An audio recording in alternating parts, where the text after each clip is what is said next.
Rachael Schulze will be a junior at Peabody High this coming year.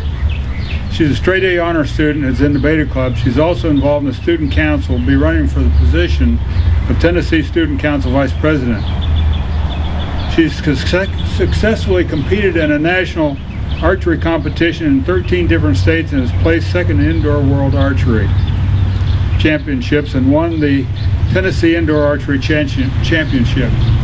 She and her sister won what is the Slater Raider contest and actually got to meet George W. Bush when Barbara and I were down there when he spoke down at the college. We hear everybody telling us to read the Declaration of Independence. Rachel's going to come up and she's going to recite the Declaration of Independence for you. Think about that.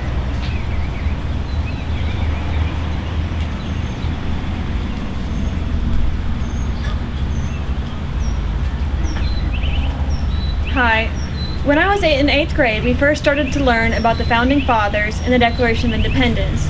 And it really wasn't until then that I started to fully appreciate what the Founding Fathers did for our country. They were willing to lay down their lives for the idea that America could someday be free. And what they couldn't have known at the time is that the first 4 paragraphs of the Declaration of Independence are some of the most important things that were ever written by the Founding Fathers, and they are still relevant today. And I'm going to recite them for you today.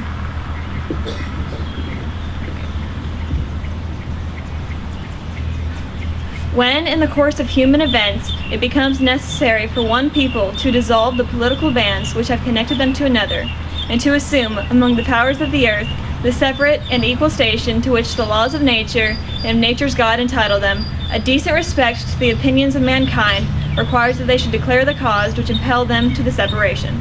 We hold these truths to be self-evident, that all men are created equal, that they are endowed by their Creator with certain unalienable rights, that among these are life, liberty, and the pursuit of happiness, that to secure these rights, governments are instituted among men, deriving their just powers from the consent of the governed, that whenever any form of government becomes destructive to these ends, it is the right of the people to alter or to abolish it, and to institute new government, laying its foundation on such principles and organizing its power in such form as to them shall seem most likely to affect their safety and happiness. Prudence indeed will dictate that governments long established will not be changed for light and transient causes, and accordingly all experience hath shown that mankind are more disposed to suffer, while evils are sufferable, than to right themselves by abolishing the forms to which they are accustomed.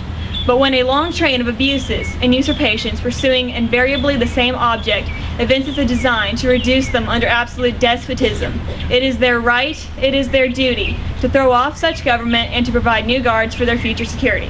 Thank you.